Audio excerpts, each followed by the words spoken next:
Hello friends, જય શ્રી કૃષ્ણ. મારા કિચનમાં તમારું સ્વાગત છે.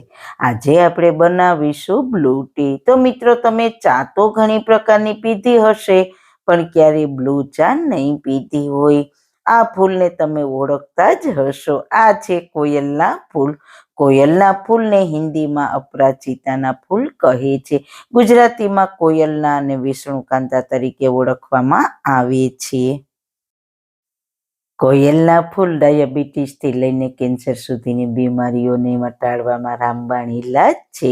તેમાં રહેલ એન્ટી ડાયાબિટીક અને એન્ટી કાર્સિનોજેનિક ગુણધર્મ ગંભીર રોગોનું જોખમ ઘટાડે છે. આ ફૂલ તમારા માટે સુગંધની સાથે સાથે બ્યુટી પ્રોડક્ટથી લઈને દવા સુધીનું કામ કરે છે. કોયલના ફૂલ સ્વાસ્થ્ય માટે કોઈ આયુર્વેદિક ઔષધિથી ઓછું નથી. સાથે વેટ લોસ માટે તો રામબાણ ઉપાય છે. તો ચલો કોયલના ફૂલના ફાયદા તો જાણ્યા, હવે તેને ઉપયોગમાં કઈ રીતના લેવા તેની સાચી રીત બતાવીશ. તો ચલો રેસીપી સ્ટાર્ટ કરીએ. રેસીપી સ્ટાર્ટ કરીએ પહેલાં, જો તમને મારી રેસીપી ગમતી હોય ને હજુ સુધી ચેનલને સબસ્ક્રાઈબ ના કરી હોય તો પ્લીઝ સબસ્ક્રાઈબ કરજો અને બાજુમાં આપેલ બેલ આઇકન પ્રેસ કરજો, એટલે નવી નવી રેસીપીના નોટિફિકેશન મળતા રહે.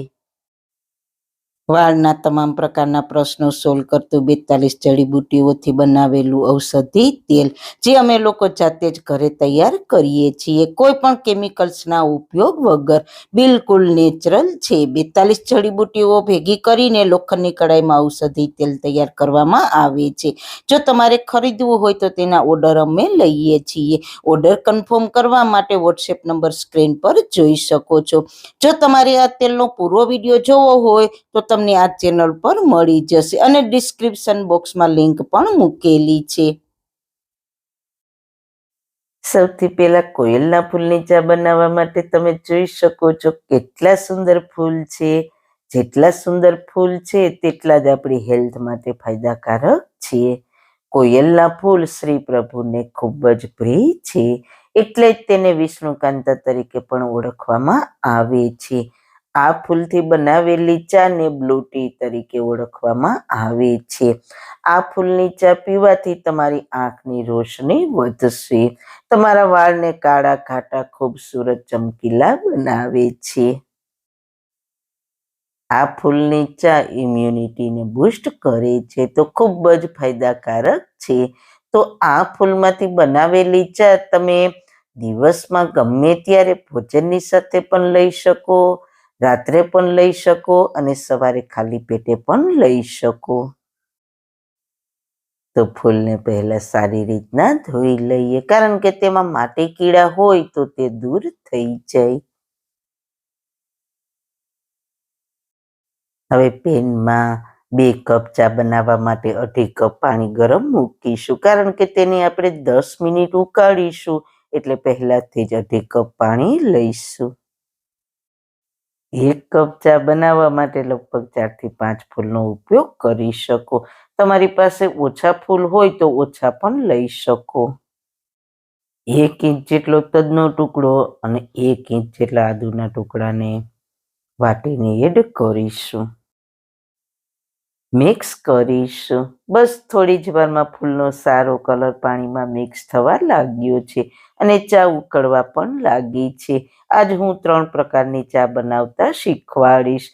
ઘરમાં કોઈ પણ વ્યક્તિ બનાવી શકે તેવી એકદમ સહેલી રીત છે. હવે ઢાંકણ બંધ કરીને સ્લો ટુ મીડિયમ ગેસની ફ્લેમ પર 10 મિનિટ ઉકળવા દઈશું, એટલે ફૂલનો સારો નિચોડ પાણીમાં મિક્સ થઈ જાય અને ચાની ફ્લેવર પણ બહાર ના જાય. 10 મિનિટ પછી ઢાંકણ ખોલીને જોઈએ તો મસ્ત મજાનો મનને ગમે તેવો કલર આવી ગયો છે. ફૂલ છે તે ટ્રાન્સપરન્ટ થઈ ગયા છે, એકદમ નેચરલ કલર છે, તેમાં કોઈ આર્ટિફિશિયલ કલર એડ નથી કર્યો. તો હવે ગેસની ફ્લેમ બંધ કરીને તેને ગાળી લઈએ. કેટલો સરસ પ્યારો કલર આવ્યો છે. તમે બ્લુ ટીનું નામ પણ નહીં સાંભળ્યું હોય. તો કપમાં પહેલા 1 ચમચી મધ લઈશું, પછી તેમાં ચાને ગાળી લઈએ. આ ચાને તમે સવારમાં પણ પી શકો, ખાલી પેટે, ભરે પેટે, ગમે તે રીતે પી શકો. ગમે તે સમયે પણ પી શકો. સારી રીતના મિક્સ કરી લઈએ. તો મિત્રો, દેખાવમાં જેટલી સુંદર છે તેટલી જ તે ગુણોથી ભરપૂર છે. તો ગરમ ગરમ પીવો ને આનંદ કરો. હવે આપણે બનાવીશું બીજી ચા. તો પહેલા કપમાં 1 ચમચી મધ નાખીશું. તો જેને આઈસ ટી પસંદ હોય તેમણે આ રીતના પણ બનાવી શકો. તો ચાને થોડી ઠંડી થવા દેવાની. પછી તેમાં આઈસના ક્યુબને નાખીશું. તો આ બની ગઈ આપણી આઈસ ટી. આ પણ ખૂબ જ ટેસ્ટી લાગશે. તજ અને આદુનો ટેસ્ટ આમાં ખૂબ જ સરસ લાગે છે. હવે બનાવીશું ત્રીજી ચા. તો પહેલા કપમાં 1 ચમચી મધ નાખીશું. પછી ચાને ગાળી લઈએ. હવે તેમાં અડધા લીંબુનો રસ નાખીશું. તમે જોઈ શકો છો ચાનો કલર બ્લુમાંથી પર્પલ કલર આવી ગયો છે. તો આ ચા પણ ખૂબ જ ટેસ્ટી લાગશે. લેમન ચાનો છે ને મસ્ત મજાનો કલર. તો મેં તમને 3 ચા બતાવી: બ્લુ ટી, આઈસ ટી ને લેમન ટી. તમે કોઈ પણ ચા બનાવી શકો છો. દરરોજ 1 કપ ચા બનાવીને પી શકો છો. તમને 100% રિઝલ્ટ મળશે રેગ્યુલર પીશો એટલે.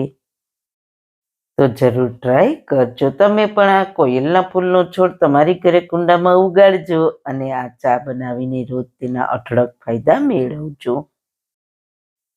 તો મિત્રો, મારો વિડીયો સારો લાગ્યો હોય તો લાઈક કરજો, શેર કરજો અને મારી ચેનલને સબસ્ક્રાઈબ કરજો. ફરી મળીશું એક નવી જ રેસીપી સાથે, નવી વાતો સાથે. ત્યાં સુધી બધાને મારા જય શ્રી કૃષ્ણ.